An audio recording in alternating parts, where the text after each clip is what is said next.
Fala galera, começando o programa, lembrando que temos uma campanha de financiamento coletivo no Apoia-se. Acesse apoia.se/dentro da minha cabeça, sem cedilha, ou através de nosso site dentro da minha cabeça.com.br, também sem cedilha, para conhecerem nossas metas e ajudarem a gente a produzir conteúdo extra por aqui. Imagina que legal que seria a gente publicar mais episódios por mês, ou mesmo por semana? Isso é possível. Colabore com o que couber no seu orçamento a partir de R$1. Aproveitando para lembrar a galera de continuar ajudando o povo do Rio Grande do Sul que está se reerguendo da tragédia climática. O próprio Apoia-se, que é o apoia.se, está com várias campanhas interessantes que foram revisadas e tiveram autenticidade e destinação dos recursos confirmadas pela equipe de compliance da plataforma. São campanhas do tipo ações coletivas e campanhas do tipo recomeços que estão disponíveis em descubra.apoia.se/redes-solidárias. Lembre que todo apoio importa, independente do montante. Ajude a galera do Rio Grande do Sul a se reerguer e se restabelecer da melhor forma possível.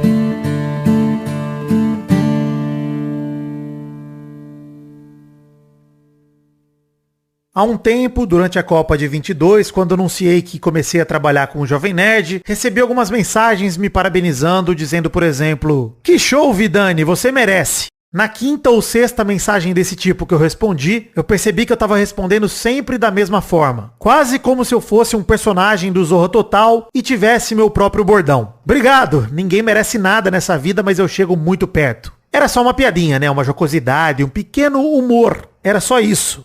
Era, até esse momento em que eu fiquei encarando o abismo dessa frase tempo demais. E o abismo, como sempre, olhou de volta. E o abismo me olhou de volta com um viés de... Você, de fato, não se sente merecedor de nada disso, né? Eu sei que a meritocracia é uma bobagem, algo importante que eu preciso afirmar aqui nesse momento. Mas qual o meu problema? Qual a minha dificuldade em celebrar uma conquista pessoal? E a segunda parte da frase é totalmente algo que resume o meu modo de viver. Eu uso meu humor para esconder minha insegurança. Dizer que eu chego muito perto de merecimento é, de certa forma, reconhecer e acolher os parabéns. Porém, com essa sinceridade excessiva, como quem diz que, ainda que eu veja valor no caminho que eu trilhei até aqui, não acho que ele seja nada demais para ter me permitido viver o que eu tô vivendo agora. Pode parecer maluquice, mas tentando ir um pouco mais fundo nesse abismo, desde criança eu sinto que a coisa que mais me fez feliz na vida foi colocar sorrisos nos rostos dos meus pais. Dar orgulho pra eles, dar orgulho pro meu irmão, pra minha família toda, parecia ser o objetivo que mais me alegrava. E me alegrou desde muito cedo na vida ouvir o orgulho da minha mãe ao contar pras pessoas que eu era autodidata e que eu aprendi a ler e escrever com menos de 5 anos de idade. Ou mesmo ver meus pais todos orgulhosos quando me usavam de exemplo na escola, por ter sido uma criança que usou óculos desde cedo sem reclamar e sem dificuldades. O exemplo de 4 olhos, hein? E eu não sei, mas parece que a vida é mais cheia desses momentos quando a gente é criança. E sei que isso é totalmente dependente do recorte social. Então, vou usar a minha vida particular como parâmetro aqui. No meu caso, eu tive formaturas da escola e da faculdade, audições tocando teclado, depois tocando baixo, apresentações com a minha banda de adolescente, com meu irmão e meu primo. Mas conforme eu fui ficando mais velho, parece que essas oportunidades foram acabando. Ou se tornando menos importantes. Sei lá explicar direito. Mas na vida adulta a gente parece entrar numa rotina que tem menos marcos de celebração. Eu nem sei bem o porquê, mas eu sinto que depois de um tempo, eu simplesmente parei de tirar uma pausa para celebrar os pequenos momentos. As menores vitórias que ficam pelo caminho vão mais parecendo como obrigações do que como conquistas. Num mundo tão competitivo, com gente comparando salários, cargos e tudo mais, parece que a gente tá sempre correndo atrás de algo melhor e maior. E aí a sensação é que a gente parece pequeno dentro da própria régua, né? E no meio de tantos boletos, entre tanta rotina repetitiva e tanta aparente falta de motivo pra celebrar qualquer coisa, me adaptei à percepção de que fazia muito tempo que eu não era responsável por colocar um sorriso no rosto da minha própria mãe. Chame de síndrome do impostor, chame do que você quiser chamar. O fato é que tornou-se uma busca me sentir digno de admiração. Uma busca interna mesmo. Porque em momentos como o que citei, o elogio até vem, mas eu não me sinto apto para recebê-lo. E é disso que eu quero falar hoje. Por que parece ser tão difícil a gente simplesmente ser suficiente e conseguir sentir orgulho de nós mesmos? Por que o retorno exterior às vezes parece ao mesmo tempo necessário e não o suficiente? O mantra é repetir para mim mesmo todos os dias que eu tô dando o meu melhor, que isso basta.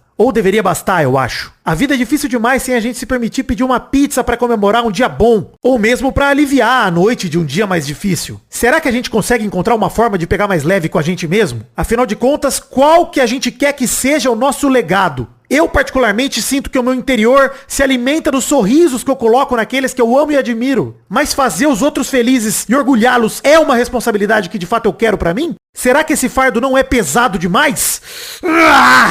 Pera que eu tô me sentindo o Davi Luiz aqui. Eu só queria dar alegria pro meu povo. Abismo, dá um tempo. Deixa eu olhar pro lado um pouco. Já já eu volto aqui pra te encarar um pouco mais. Seja bem-vindo. Eu sou o Príncipe Vidani e você está dentro da minha cabeça.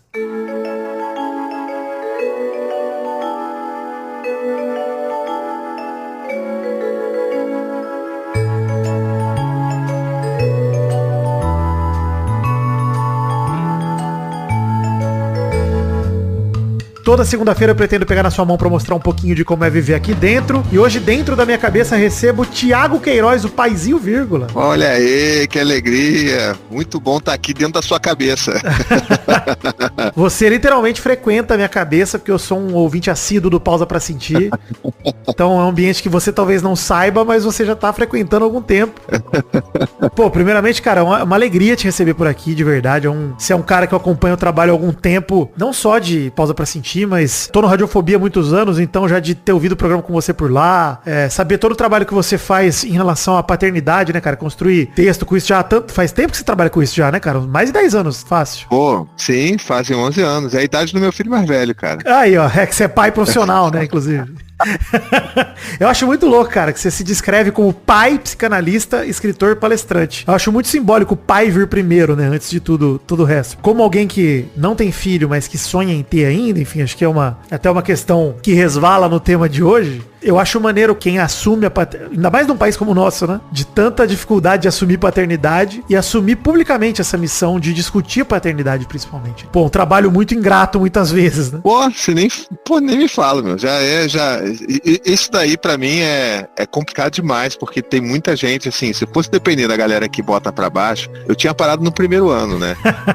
Mas o bom é que a gente se pega na galera que se sente ajudado e que manda carinho. Tipo você mesmo, né, cara? Que tá aí, que nem tem filho e tá me ouvindo, tá de alguma forma acompanhando meu trabalho. Isso pra mim é um negócio que eu nunca imaginei, sabe? Uhum. Tem gente que não tem filho, que ainda nem tá planejando ter filho, ou assim, adolescente, sabe? Assim, tá longe de pensar em paternidade, mas tá lá consumindo conteúdo. Isso pra mim é o que faz eu ficar de madrugada gravando as coisas e fazendo os conteúdos, sabe? Pô, que maneiro, que maneiro. Tem outro tema também, além da paternidade, que tem tudo a ver com a paternidade também, que é o tema da masculinidade, né? A gente tem espaços na internet que discutam a masculinidade e toda a sua fragilidade, né? Desse conceito bobo de masculinidade padrão, né? Que a gente vive, que impede o homem de demonstrar sentimento, de demonstrar fragilidade, vulnerabilidade também. E tem tudo a ver com o assunto do programa de hoje, que é o motivo pelo qual eu te chamei. Tem uma lógica da gente ter dificuldade de se sentir digno de admiração. Uhum. Mas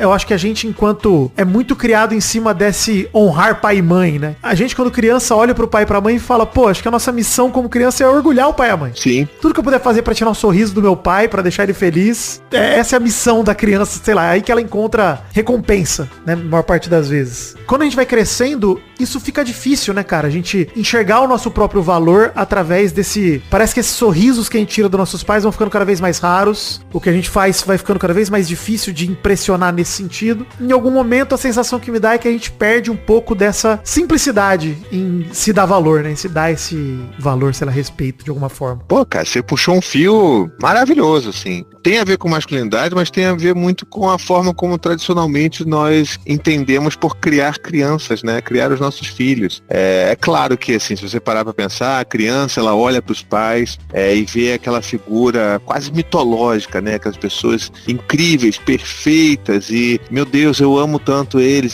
me amam tanto e tal, mas existe um problema aí que é meio cultural nosso, como você mesmo puxou, que é a gente não consegue lidar muito bem com o ser criança. A gente quer botar rédeas na infância. E aí quando a gente começa a querer botar rédeas na infância, a gente começa a fazer um negócio que é muito complicado para isso que você tá falando, que é essa percepção de si, né? Que a criança começa a construir logo nos primeiros anos, que é você barganhar ganhar o afeto, você barganha o amor de uma certa forma, né? Então a criança que está sempre buscando de alguma forma a aprovação dos pais, a gente percebe que isso tem alguma importância para ela e começa, você vai fazer isso aqui, então aí eu vou te admirar. E aí a criança, ela começa a se tornar essa pessoa viciada em aprovação, que é algo que é característico da nossa geração como um todo, né? A gente é viciado em aprovação. Eu tô aqui falando contigo, a gente, né, o podcast é em áudio, mas eu tô vendo a sua reação para ver se a sua reação é de aprovação para aquilo que eu tô falando. Porque sempre assim, muito tentando ler a fisionomia do outro, sabendo se o outro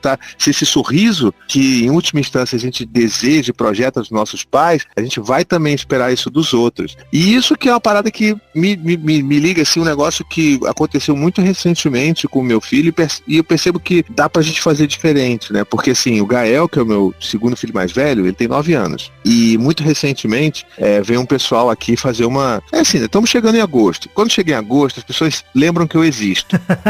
Né? Então assim, é até legal que você esteja gravando comigo fora desse período, que demonstra que, poxa, alguém valoriza o meu trabalho fora do mês dos pais, tá ligado? Assim, a galera só lembra que eu existo ali. E aí estavam gravando uma matéria legal, assim, parecendo na TV e tal, não sei o quê. E era uma entrevista, eu tava tipo sentado no quintal, a galera com as câmeras filmando e tal, a repórter, né, me entrevistando lá e tal. E os meus mais velhos estavam sentados na beirolinha, assim, da gravação, assistindo o que eu tava falando. E aí, num determinado momento, a repórter olhou pra eles, assim, estavam olhando meio admirados do que eu tava falando sobre paternidade, e ela perguntou pro Gael, de 9 anos, falou assim, poxa, você parece estar muito admirado, né? O que aconteceu? Aí ele falou, é porque o meu trabalho é admirar o meu pai. Aí eu falei, puta, é isso, sabe? Rola uma inversão quando a criança se sente segura de que ela é amada. Ela pode se dar o trabalho de, putz, eu vou só admirar o que meu pai tá falando aqui. Caraca. Sabe? A diferença que a gente tem quando a gente dá uma criação, que a gente fala pra criança que, olha, mesmo quando você erra, você é amado. Isso eu não tô negociando o seu valor. E você conseguir, eu já ouvi você falando muito sobre isso, né? Você conseguir disciplinar positivamente a ponto da criança confiar em você e você saber que passa pra ela uma segurança, né, no fim das contas. Isso. Eu acho que a gente busca muito, como você falou, a aprovação do outro, né? Esse orgulho alheio. Sim. Eu acho que existe uma dificuldade nossa em gerar, e aí, pelo menos eu sinto muito isso ao longo da minha criação, de sentir orgulho por mim mesmo. Sim. De eu fazer uma coisa e falar, cara, eu tenho orgulho disso que eu acabei de fazer. Porque eu tô tão esperando que o outro reaja, que o outro se orgulhe. Exato. A gente olha pouco pro que a gente mesmo faz. A gente fica, isso na internet, a gente trabalha com a internet, fica olhando seguidor, like, é isso, é aquilo. E, cara, quando é que você vai olhar pro teu conteúdo só e falar, pô, que legal que eu fiz agora, isso aqui é legal, isso aqui, se eu fosse botar num museu dentro da minha casa, teria um lugar especial pra isso. Pô, cara. Pra eu falar, cara, que precioso isso, né? Que essa dificuldade da gente até de lidar com o elogio. Quando a gente não consegue a gente se orgulhar completamente do que a gente tá fazendo, quando alguém de fora vem e não é uma figura de autoridade pra gente, às vezes, a gente que lida com produção de conteúdo, vem muito disso, né? Um ouvinte que, pô, a gente super tem carinho, respeita, mas a gente, em última instância, não conhece. Então vem um elogio de um desconhecido, falando, cara, seu trabalho, pô, muito legal, parabéns. Eu lembro que quando eu entrei pro Jovem Nerd no fim de 22, que a gente fez o Vai Te Catar lá, programa da Copa, e veio uma galera falando assim pra mim, cara, Vidani, pô, você merece, mano. E eu respondia sempre, tipo, cara, ninguém merece nada nessa vida, mas eu chego perto, fazendo piada, brincando, né? Tipo, sim, tá tudo bem. Mas, cara, esse humor como mecanismo de esconder essa insegurança, de falar, pô, ninguém merece nada nessa vida, é muito forte, cara. Sabe? A dificuldade que e aí eu, né, me aprofundei, talvez olhei fundo demais nessa frase e fiquei repetindo ela, falando, cara, que esquisito lidar com uma conquista pessoal minha, eu devia estar feliz com isso, externando essa alegria. E eu tô com uma dificuldade de receber o elogio e falar, obrigado, pô, tamo junto. E não, às vezes falta confiança pra falar, bicho, ninguém merece nada nessa vida, mas eu chego perto, tá tudo bem. E alguma parte minha tá falando, cara, esse passe não merece mesmo. Esse passe deu sorte aí, caiu no teu colo, aproveita enquanto dá tempo, porque daqui a pouco acaba. E acho que vem muito nesse lugar de não conseguir necessariamente com facilidade sentir orgulho do que você mesmo faz, né? E sei lá, pra mim é meio confuso isso tudo. Cara, é confuso, mas tudo tem explicação, né? Pensa, assim, inclusive eu te admiro já desde essa época, né? Que foi quando eu realmente conheci mais o seu trabalho. E você mesmo me deu essa pegadinha quando você veio me convidar pra participar do teu podcast. Falou, ó, eu sei que você não gosta de elogio, mas toma aí, teu elogio teu trabalho é muito legal. Eu fiquei, pô, vou ter que lidar com isso. Mas isso vem desse lugar de que, deixa eu te fazer uma pergunta pra você ver se você entende. Você tem lembrança de, frequentemente, os seus pais perguntarem sobre algo que você fez, perguntar pra você assim, e aí, filho, o que você acha disso que você fez? Você tem orgulho disso que você fez? Ah, pouquíssimo. E assim, não é nenhuma crítica aos meus pais. Meus pais sempre acompanharam tudo Não. E eles demonstraram orgulho dele, mas assim, eu não refletia sobre isso, né? Exato. Então, assim, é uma coisa que é cultural nossa. Não é que eles estão errados, que eles causaram traumas terríveis em você. Não. Não. Mas é uma coisa cultural. A gente não tem esse lance de ajudar a criança a reconhecer aquilo que ela fez. Então, a gente vai estar sempre buscando fora da gente essa aprovação.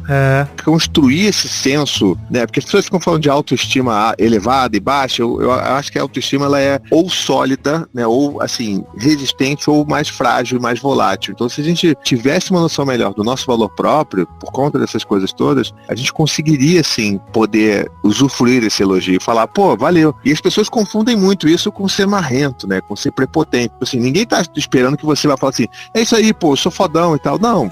É tipo só falar, pô, obrigado. Eu trabalhei bastante pra conseguir isso daqui, sabe? Então vou aproveitar mesmo. Confiança, né? Não é arrogância. Pois é. Eu acho que hoje em dia, inclusive, cara, tem muito essa questão da gente se sentir digno da admiração alheia. Porque eu acho que a gente se sente digno automaticamente da admiração dos nossos pais. Porque eles são essas figuras pra gente. Como você falou, é quase uma deidade, né? Uma divindade. Isso. Pô, meu pai e minha mãe, cara, ele tudo sabe, ele tudo vê, ele tudo controla, o que eu posso e o que eu não posso fazer.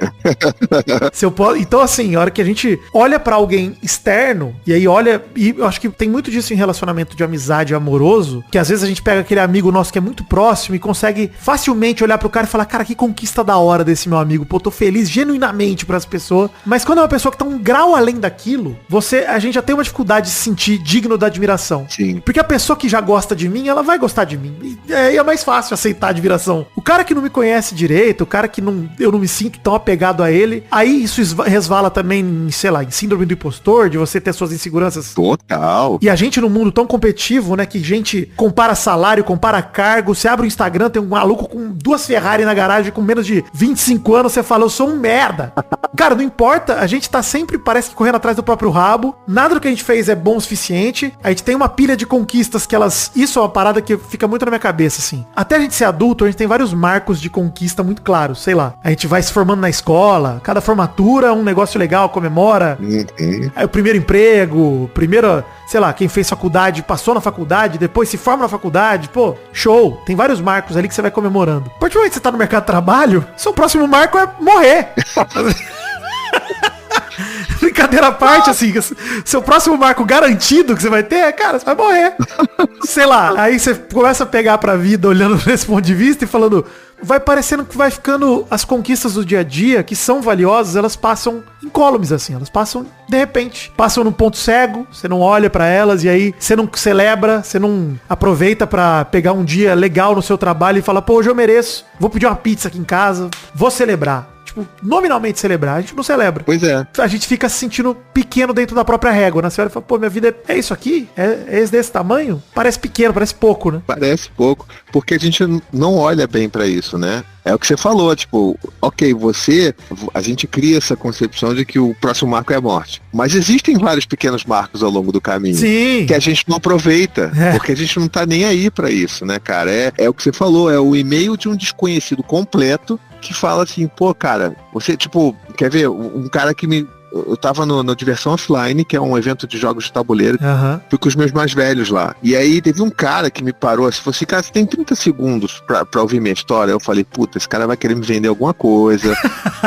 Tá ligado? Um tapete persa. Eu sou carioca, se alguém me para na rua, eu sei que o cara vai querer me vender um perfume, uma porra qualquer. Não, tá bom, tava no evento, né? Eu falei assim, pô, beleza. Aí o cara começou a contar, mostrou a menina que entrou na vida dele com 3 anos de idade. Falei assim, cara, essa menina aqui, por causa do seu trabalho, você salvou a minha vida. Eu hoje chamo essa menina de minha filha e mudou a minha vida inteira. E assim, eu só queria dizer pra você que eu sou grato e tudo mais. E, cara, eu preciso celebrar isso. Claro. Entende? É até injusto com essa pessoa que fez isso. Que isso passa em branco, né? Sabe, eu preciso. Então, eu tenho me esforçado, e você como pausadinho, você sabe disso, eu tenho me esforçado muito pra perceber e notar e falar pra mim mesmo essas coisas, porque a gente precisa. E é um exercício, né? Não vai vir naturalmente. Se você não parar aí. Não vai. Por conta da cultura nossa, como a gente falou, né? Da cultura dos nossos pais também e tudo. Pois é. Cara, se a gente não botar a gente o holofote nisso e olhar, cara, ninguém vai botar o holofote pra gente. Não vai. Ninguém vai. E ninguém é capaz. Mesmo que tenha mil pessoas ao seu lado falando, cara, que legal e tal. Pô, a gente tem que parar e viver esse momento, né? Escolher viver isso. Exato. E ao contrário do que a gente deveria estar fazendo isso, a gente tá fazendo o quê? Jogando holofote naquele trouxa que criticou uma parada que você fez. Invalido que, sei lá, 10 pessoas falaram de positivo de você pra aquele único cara que falou uma vírgula do teu trabalho. E aí você vai desprender energia pra responder aquele cara. E você não vai nem responder as outras pessoas que te botaram pra cima. É muito louco, cara. Ou você vai responder genérico, só obrigado, kkk. E Ctrl-C, Ctrl-V pro próximo. Você fala, pô... Cara, eu já me senti muito assim, de olhar comentário de pessoas que estão me tratando com puta carinho e falar, pô, eu não sei lidar, né, com esse carinho. Eu só vou agradecer. Vai passar. E aí o cara que me incomoda, realmente, parece que ele tá com o dedo na ferida e você fala, puta, esse cara aqui, ele não merece, mas eu vou gastar 1 hora do meu dia remoendo. Exato. É um negócio muito pouco lógico, né? E aí a gente acaba vestindo esse papel pequeno na nossa própria régua e fica esse... Acho que é isso que realmente desanima, né? A gente olhar e isso alimenta a gente não se sentir digno de admiração, né? A gente, cara, realmente esse cara não me fez eu sentir digno de admiração e eu devo ser... Realmente ele reforça esse lado de... Eu devo ser uma fraude mesmo. Eu devo ser... É isso. Eu devo estar aqui por sorte, eu devo estar aqui por acaso e vai acabar em breve. Então, vou aproveitar do jeito que der, o quanto der e no fim você não aproveita nada, né? Não aproveita. E esse é o lance, né? Acho que quando a gente fala você falou de paternidade no começo, é isso que a gente gostaria de passar como legado, né? Como herança. Que a gente quer deixar pra frente. Aí eu digo pra frente, quem tem filho pensa nos filhos, quem não tem, pensa nas gerações futuras, no que você quer deixar como legado da tua vida, assim. Você gostaria de ser lembrado pelo quê? Pelo seu trabalho, pelos pequenos dias, as suas pequenas vitórias, suas conquistas, ou simplesmente por ter sido um cara que, é isso, depois de um tempo ele só comemorou a morte mesmo, é isso aí. O próximo grande marco da vida dele. Porque é meio trágico, mas eu acho que tem muito disso, né? Ouço você falando bastante sobre interromper os ciclos passados, né? Principalmente quando fala de violência desse tipo de violência, seja psicológica ou física, ou mistura dos dois, né? E eu acho que a gente tem a chance de quebrar esse ciclo também, de minar a confiança que a gente tem, né? Que é um tipo de violência, por que não também, né? Sim. A gente tem essa cultura de competitividade tão intensa, tão grande que, pô, a gente, né, nem tudo é ranqueado, né? A gente não vive ranqueado aí, tendo que vou ganhar mais dinheiro que o meu vizinho. Pô, não é isso, cara. Pô, você tem que buscar os seus sonhos mesmo, né? O que você quer realizar. E dentro das limitações que todo mundo vai ter, não tem jeito. Pois é. E às vezes, assim, tentando ir até nessa contramão, né? Você às vezes tem sonhos que você não vai nem conseguir atingir. E a gente precisa ter um olhar muito carinhoso pra nós mesmos, porque às vezes isso vai nos aprisionar e nos, sabe... Frustrar pra caramba. Vai nos assombrar, pro resto da vida. E você não vai conseguir observar as coisas que você tem conseguido fazer. É tipo assim, pô, eu como pai, uma das coisas mais incríveis que aconteceram na minha vida foi ser pai. E observar os meus filhos crescer de perto é um negócio que eu não tenho como explicar o quão maravilhoso é isso na minha vida. Mas respondendo a tua pergunta do legado, eu acho que isso é muito subjetivo, né? Depende muito da história de cada um. Mas eu, dentro da minha própria história, dentro das coisas que eu ouvi dos meus pais quando eu era criança, coisas muito pesadas sobre mim, eu sei que o meu maior legado que eu gostaria de deixar é das pessoas terem uma lembrança de que eu sou um cara legal. Pra você ter uma noção do que eu já devo ter ouvido, sabe? Então, e obviamente, né, isso é um tipo de coisa que eu trabalho em análise também, eu tenho meu psicanalista ali me analisando toda semana e tentando resolver essas questões, ou pelo menos fazer sentido delas, mas em última instância, cara, a coisa que mais me deixa assim, puta, com o coração feliz é a perspectiva de que as pessoas vão se lembrar de mim como se eu fosse um cara legal. Os meus filhos falam assim, pô, meu pai foi um cara legal. Não quero saber se, meu pai era um cara rico, meu pai conseguiu um monte de coisa. Meu pai era um cara legal. O Thiago, o paizinho vírgula, era um cara legal. Não à toa que esse talvez é um dos elogios que eu mais gosto de ouvir, e eles normalmente não são direcionados a mim. Eu vejo de pessoas falando sobre mim pra terceiros, sabe? Então, tipo, conhece o trabalho do Thiago, do paizinho vírgula? Tipo, aí tu vai lá lá no comentário, a pessoa me marca, ele é um cara muito legal. Eu fico, da hora. Cara, sabe? Então, assim, é muito subjetivo. Mas pra mim, esse seria o maior legado, que as pessoas soubessem que, poxa, eu sou um cara legal. E é engraçado, né? Até uma coisa que eu ia te perguntar, porque assim, aí no papel de pai, né? Que é uma experiência que eu não tenho, mas eu tenho o papel de filho, né? Então eu olho pro meu pai dessa forma. Sim. Existem duas perspectivas aí, né? A criança morre pra ter a aprovação dos pais. Ela quer aquilo tudo, né? E aí, a gente mesmo que cresça, a gente vai olhar pro nosso pai sempre meio com esse olhar de criança de, pô, eu sei que meu pai já não é mais aquela divindade, eu já vi ele errando, eu já entendi que nós estamos, né, numa fase da vida muito similar, nós dois somos adultos, então, meu pai vai errar, meu pai vai se enrolar com dinheiro, eu vou precisar ajudar meu pai, depois eu me enrolo com dinheiro, meu pai me ajuda, e nós vamos ser parceiros nesse sentido, mas em algum lugar, eu olho pro meu pai e falo, pô, meu pai, cara, esse cara tem uma figura, e aí, obviamente, né, cada um tem uma história de vida, tem recorte social e tudo mais, mas pode ser tua mãe, pode ser tua avó, pode ser a figura que você tem como referência, e você vai olhar pra ele e falar, caraca, meu pai é esse cara, eu quero dar um sorriso na cara dele, eu quero fazer ele feliz, quero ter um momento com meu pai de, pô pai, meu pai gosta de futebol pra caramba, o time dele faz um gol legal, ligar pra ele, falar, pô pai, você viu o gol do teu time e tal, conversar com ele sobre coisas que a gente tem em comum, mas na outra perspectiva também, o pai, ele tem orgulho do filho, eu acho que é um pouco natural do pai sentir orgulho do filho e tal, mas também de achar, pô, eu quero que o meu filho se orgulhe de mim, né? Eu quero que meu filho olhe pra mim com admiração, mesmo que ele esteja na fase da vida que ele saiba que eu não sou mais essa figura infalível, e mesmo que ele enxergue meus erros, eu acho que o pai quer que o filho olhe pra ele sempre com, pô, não é gratidão de graça, é como pessoa mesmo, né? Como indivíduo, cara, meu filho me entende, ele sabe quem eu sou e eu confio nele pra isso. É muito louco essa troca de perspectiva, né? De olhar pelo olho do que o pai cria no filho de expectativa, que é uma figura que sempre dependeu dele, né? E aí ele se vê dependente de alguma forma de aprovação. Sim, eu acho que é como se fosse um reconhecimento, né? Uma admiração que a gente, enquanto pai, a gente quer que os nossos filhos tenham da gente, assim, né? E eu acho que quando isso vem, torna a relação ainda mais complexa e prazerosa ao mesmo tempo. Mas a gente, enquanto filho, trabalhar isso daí, de novo, é muito subjetivo, depende do como é que foi a tua relação com teu pai, tua mãe, né?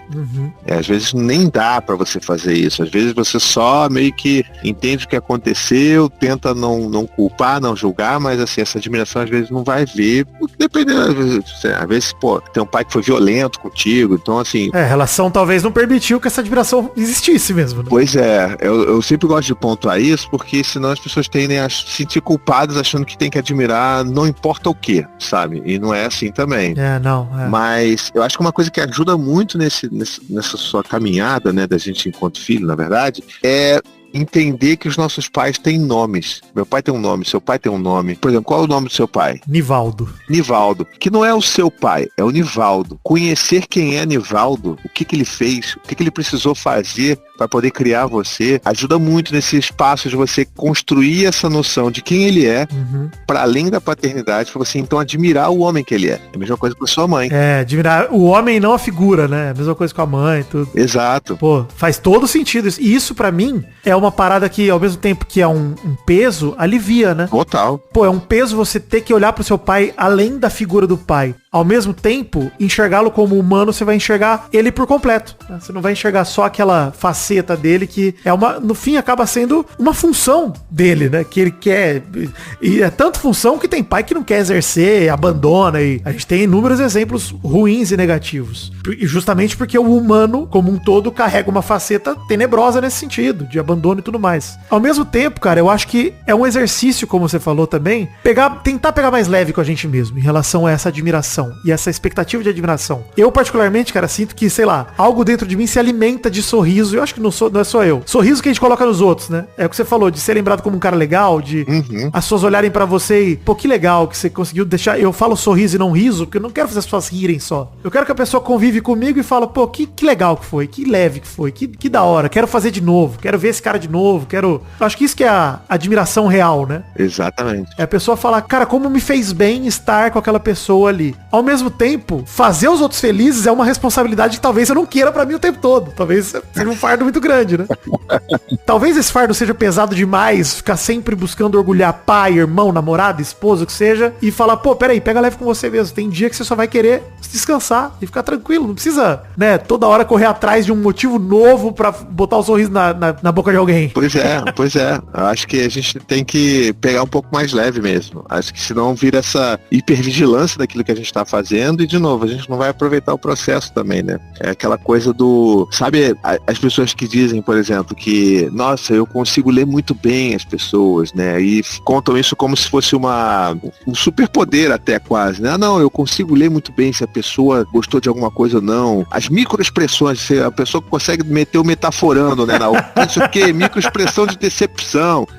E as pessoas contam vantagem nisso, mas assim, na maioria das vezes, isso vem de uma criação, de uma infância onde a criança ela precisava desenvolver essa habilidade de uma forma rápida para ela conseguir ler e saber exatamente qual era o estado emocional dos pais, para ela saber se aquilo ia resvalar nela ou não, seja em forma de grito, de algum tipo de abuso, de violência.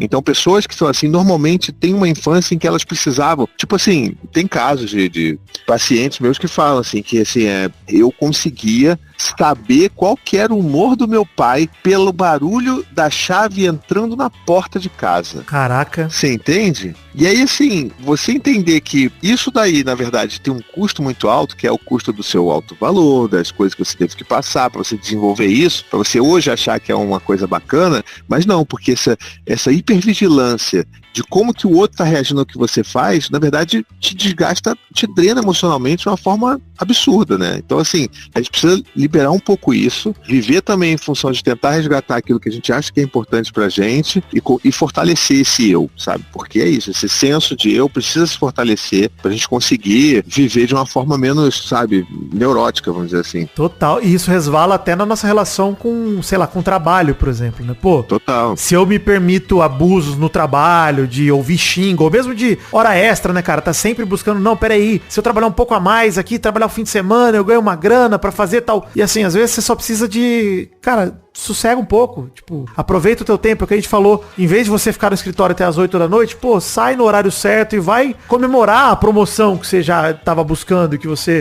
sai com a tua namorada, sai com tua família, esteja com quem você esteja. A gente falou muito de pai e mãe como figuras que são muito padronizados, né, mas a gente sabe que o núcleo familiar das pessoas muda muito, às vezes a figura que o cara tem de referência é um grande amigo, é a esposa, é o marido, é a namorada, que seja, assim, a gente tem sempre, obviamente, né, figuras na nossa vida que formam a nossa rede de apoio, mas ao mesmo tempo a gente tem que tomar esse cuidado em todos os aspectos da vida, porque se a gente não é digno de valor, de admiração externa, a gente também talvez não seja digno de admiração no sentido profissional, né, de, cara, não se sentir valorizado enquanto profissional e tá aceitando um ambiente de trabalho aquém do que a gente poderia ter, e tudo isso acho que resvala na nossa, você chamou de autoestima, mas eu acho que tem muito a ver com a confiança mesmo, né? Essa segurança pessoal, de você estar no momento que você consiga olhar pra vida e falar, pô, eu tenho valor, meu valor é mais do que essa situação merda aqui, eu não preciso passar por isso. Exatamente. Óbvio que, né, essa escolha é limitada, a gente sabe que questão financeira, de classe social, nem todo mundo vai ter múltiplas escolhas ao mesmo tempo. Mas se a gente nunca estiver olhando pra gente enquanto ser que tem valor, né, ser que é digno de admiração, isso vai dificultar cada vez mais. Vai ficar cada vez mais difícil. Perfeito.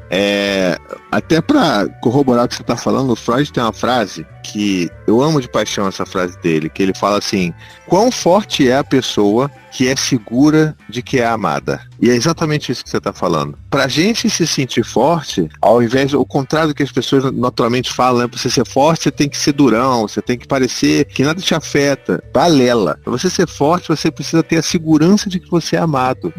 E a gente, infelizmente, é muito raro a gente ter isso, sabe, na nossa geração. E essa segurança de ser amado, de tudo que a gente conversou, me parece muito mais possível quando você tem o que você citou lá no começo, né? Um ambiente que te acolhe quando você fracassa ou falha e fala, tá tudo bem, você ainda é amado e vamos que vamos, a gente vai dar a volta por cima, do que quando você nunca é testado e é sempre uma casca dura que eventualmente, invariavelmente na vida vai quebrar. Exatamente. A não ser que você seja um bilionário muito sortudo a vida inteira. Cara, essa casca de confiança uma hora racha, trinca, não tem jeito. Não tem jeito. Essa rede de apoio do seu lado que vai te dizer, que te dá esse conforto de que às vezes o que a gente precisa é colo. Isso. Não é de conselho, não é de nada, é só colo. E por isso que talvez a criança tenha isso, mais esse desejo de orgulhar os pais, né? Quando esse colo é forte, quando você olha e fala, pô, tem onde cair, cara, a criança olha pro pai e pra mãe e fala, pô, eu quero ver essa pessoa feliz, porque é essa pessoa que me acolhe. Exatamente. Essa é a pessoa que me faz me sentir seguro. Então, se ela tá feliz, eu tô seguro. É o amparo, né? Esse amparo que a gente, em última instância, precisa. Isso é muito poderoso, né, cara? Perfeito, é isso aí. Acho que a gente tem, enquanto indivíduo, né, sempre essa preocupação de, cara, querer melhorar, querer ser melhor, querer competir, etc. E tem momentos que a gente, cara, só precisa mesmo de segurança e ter a garantia de que se tudo der errado, lado, se as coisas fracassarem aqui, alguém vai me segurar. Seja teu círculo de amigos, teu pai e tua mãe, né? É isso, é importante você falar isso também, porque às vezes a gente fica só nessa coisa de pai, mãe, mas você constrói isso também, né? Relações seguras, relações de afeto que vão servir de amparo pra você, não só dentro do círculo familiar, você vai conseguir às vezes também às vezes com a namorada, com o namorado, um relacionamento amoroso mesmo, ou também com os amigos, então dá pra construir isso em outros lugares também, não só dentro desse núcleo, né, familiar, vamos dizer assim.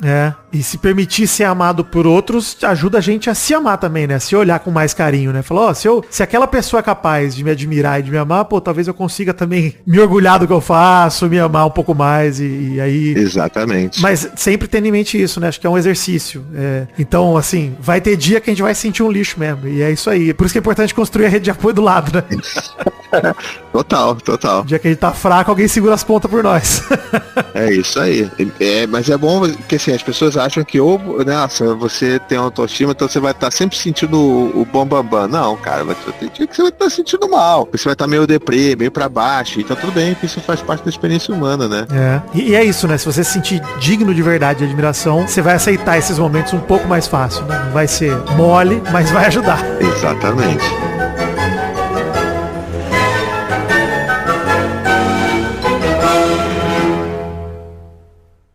Obrigado por ouvir este episódio de Dentro da Minha Cabeça. A ideia do programa é essa de ser um programa mais curtinho, de no máximo uns 30 minutos, levando esse papo leve, improvisado, com qualquer camarada que topar gravar. Eu queria agradecer demais ao Thiago Queiroz. Sigam ele nas redes sociais, no @Thiago Queiroz no Instagram, com TH, e no Oi Thiago Queiroz no Twitter. Ele produz um conteúdo muito maneiro, em podcasts principalmente. Eu já disse que sou fã do seu Pausa Pra Sentir, que é um podcast sensacional, que não fala exatamente sobre paternidade, mas fala diretamente sobre os sentimentos de forma geral. Quero aproveitar para dizer, Thiago, você é um cara muito legal. Sendo esse o legado que ele tá construindo, sigam ele e o acompanhem em todos os seus projetos. Que cara legal. E pessoal, por coincidência do destino, essa semana eu recebi um e-mail emocionante dos queridos ouvintes Jefferson Takenaka e Jéssica Bonfim. Aproveitar que falamos tanto sobre paternidade, a relação com nossos pais nesse episódio, e depois de ler o e-mail deles, eu queria dedicar um espacinho aqui pros dois. Porque no dia 21 de maio desse ano, eles passaram pelo que eu imagino ser o pior momento que pode acontecer na vida de dois pais. Eles passaram pela perda de um filho, ainda mais tão precoce. O filho deles, Ian, de 2 anos e 10 meses, faleceu no 21 de maio. Tecnicamente, o Jefferson me mandou um e-mail cheio de carinho, dizendo que meus podcasts têm ajudado muito a distrair a mente e a lidar com a dor. E como o aniversário do Ian seria dia 10 de julho, e esse episódio por coincidência tá saindo no dia 8 de julho, eu deixo aqui meu abraço para eles e a homenagem ao querido Ian, que certamente viverá para sempre nos corações de seus pais. Eu desejo muita força para vocês, viu? Que encontrem de alguma forma o conforto que certamente precisam para encarar a luta diária que é a vida todos os dias. Eu nem consigo imaginar pelo que vocês estão passando e eu só consigo deixar aqui meus sentimentos e minhas orações para vocês conseguirem lidar com tudo isso. Eu vou encerrar o episódio de hoje então, a pedido do Jefferson, com um áudio do pequeno Ian, como forma de homenagem e para eternizá-lo por aqui também. Para que todos que escutem esse episódio saibam quem ele é e o que ele representa para esse querido casal de pais. Então, Jefferson e Jéssica, brigadão pelo carinho, pela audiência e pela parceria. E se de alguma forma meu trabalho ajuda vocês, contem comigo sempre. Para você que gostou, siga nas redes sociais no @Príncipe Vidani e @Cabeça do Vidani, sem cedilha, Cabeca do Vidani. E, por favor, se puder, classifique o podcast no Spotify e nos demais agregadores, de preferência com 5 estrelinhas, né? Muito obrigado. Deixe também seus comentários, tanto em plataformas como o Spotify, quanto em nossas redes sociais, nos posts ali, no Instagram, no Twitter, pra você me contar o que você achou desse episódio. E se você tem curtido o trabalho, considere ajudar no apoia.se/dentro da minha cabeça, sem cedilha, dentro da minha cabeça, com qualquer valor a partir de R$1 que couber no seu orçamento. Todas as informações que eu citei aqui, de redes sociais e de financiamento coletivo, vocês podem encontrar com facilidade no site dentrodaminhacabeça.com.br, também sem cedilha, né? Alegria e tranquilidade, até o programa que vem. Valeu! Fala, mamãe, você tá na Bahia? É, Fala, onde tá a mamãe? na Bahia. Foi pra Bahia? É. Manda beijo pra ela. Ah, Fala, te amo, mamãe. te amo, mãe.